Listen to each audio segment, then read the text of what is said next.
There is no one-size-fits-all to performance management. An appropriate accounting-based control system which is perfectly suited to one organisation may be of little use to another. This is because organisations vary in size, structure and complexity.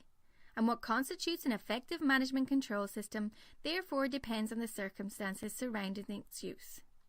While there may not be an appropriate accounting-based control system which suits all organisations in all situations, it is generally agreed that using a blend of measures in order to separate out the various elements is recommended. As a starting point, 4 areas of performance management should be considered: customers, response, process and systems. Customers. What does a customer expect and need from the organisation, and can these be measured simply and efficiently, i.e. cost beneficially? Does the organisation have systems in place which systematically measure what matters to customers? Does the company translate what matters to customers into measures for managing and improving performance? Response. What are the organisation's response to customers' wants and needs? Are there measures in place that help the organisation learn and improve customer acquisition, that measure effectiveness of an organisation at providing customer satisfaction, or that measure the efficiency of the service delivered to the customer? What measures might be useful in the various processes? Systems. How should the above measures fit together to tell managers how they are and will perform? Are other measures needed? How well is the organisation integrated into and monitoring its external environment? Linking performance management to strategy ensures an organisation is focusing on critical success factors. Performance management should measure the effectiveness of all activities. It should measure efficiency in terms of resource utilisation within the organisation. It should comprise an appropriate mix of both quantitative and qualitative methods. It should comprise an appropriate focus on both the long-term and short-term objectives of an organisation, and should be flexible and adaptable to a dynamic business environment.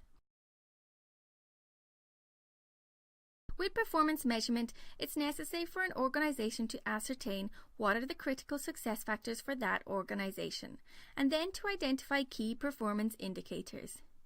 Information will then be collected for each of these indicators that will help managers plan, manage and control the organisation.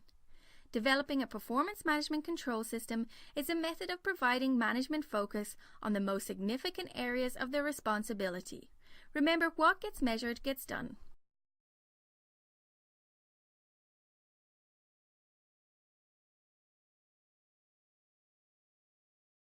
Traditionally, the management accountant used internally generated historical financial data to produce management accounts.